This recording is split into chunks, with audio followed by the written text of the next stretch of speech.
just keep in mind that there's two sides to profitability. It's how much money's coming in, also how much money you spent to get that money coming in.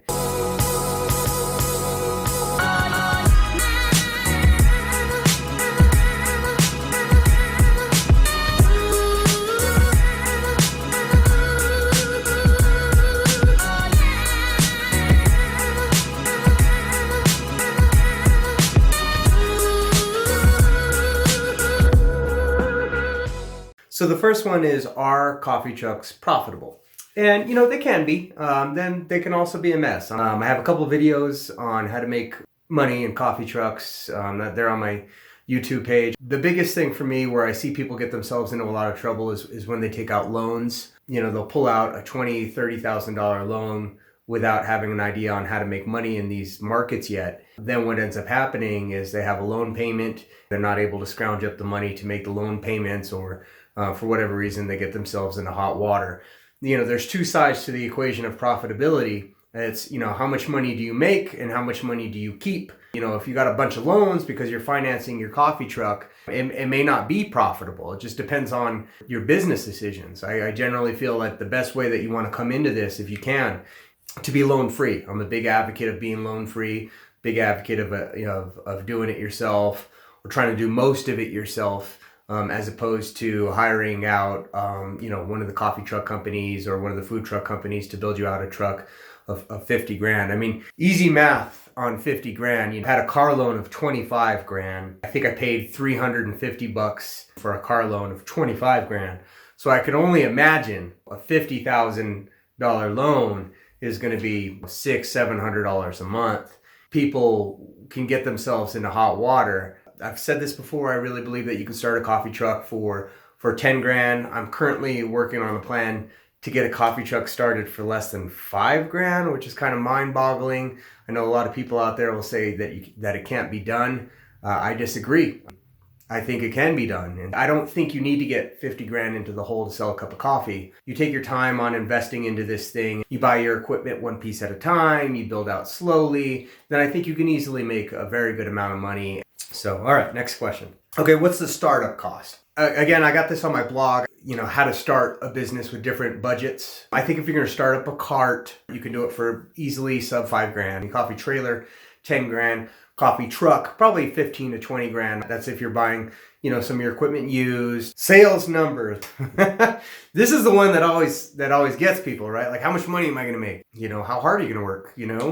How much money you make, it depends on a lot of factors. A coffee truck will generally convert 5 to 10% of the population it's in front of. So if you stick me in an event and there has 1,000 people at the event, I'm going to get 50 up to 100 sales. Depending on what's on the menu will depend on what those sales come out to. Muffins and a latte, my average ticket sale is probably going to be about $7. If it's just drip coffee, you might be able to get people to pay $3. Now, whether or not it's 5 or 10%, depends on a whole bunch of factors. I go over this in the ebook pretty heavily, and I'm going to kind of leave that to the ebook because that's a deeper question.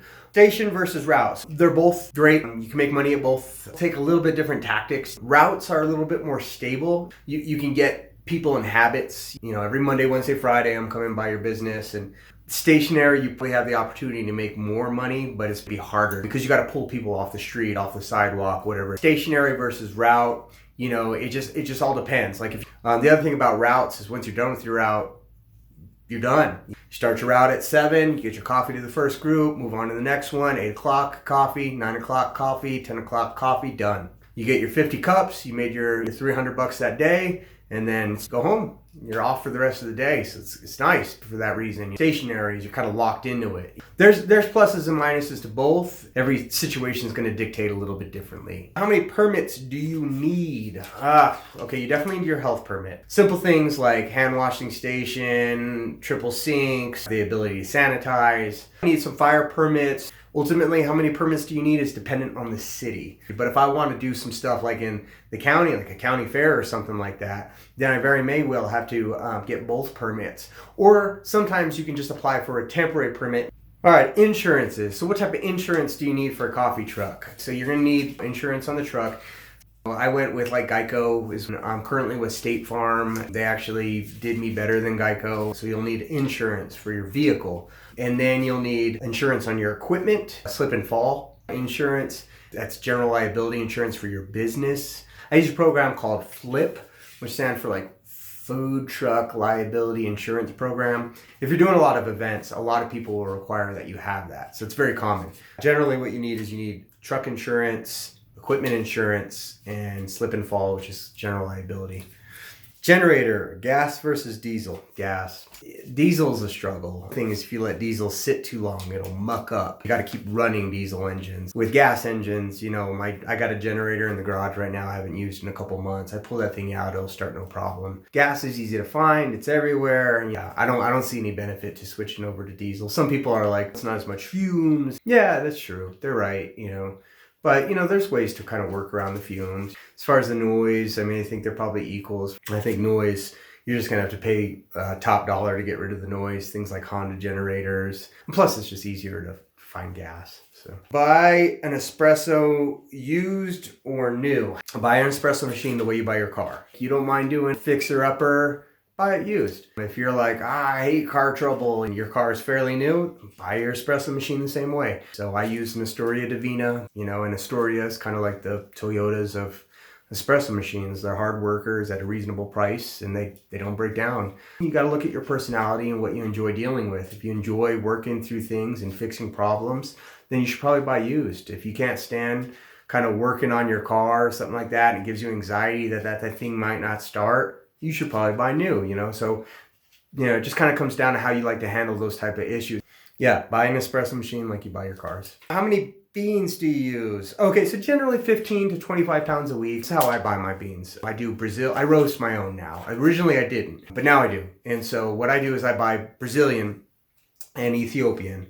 And those are my two beans, and that's what I carry. My Brazil, I roast it to medium. My Ethiopian, I roast it to dark. So I have medium and dark on tap. I use 75% of my Brazil plus 25% of my Ethiopian to make my espresso. The reason why I do it that way is because, one, I love both of those. Those are my favorite coffees. But also, Brazil is the #1 imported coffee into the United States. So all of us are familiar with it. We've all tasted it. It's familiar to our palates. Ethiopian is the #1 imported from Africa. So if you're into African beans, you've tasted Ethiopian. We're already familiar with those beans. And what I like about that, so if you make good coffee with that coffee, they're like, oh, it's familiar. If you know habits are all about like familiarity. And so that's the reason I went with those ones. And also I like those ones. This is the coffee I like to drink. I gotta drink this stuff every day. So I'm not gonna buy coffee that I don't like, you know, because part of it is there is an expression. This is my idea of a good cup of coffee. And then you put that out to the world, and the world's gonna let you know, yes, we like your coffee, or they're gonna be like, hey man, we don't like your coffee. I like that kind of putting yourself out there, that, you know, expressing yourself through your coffee. So anyways. That's it. All done. Okay. Hey, so my name's Vince. I'm with Green Joe Coffee Truck. I have an ebook online. We also sell a business plan if you're looking on taking it that route. The website is greenjoecoffeetruck.com. I see them so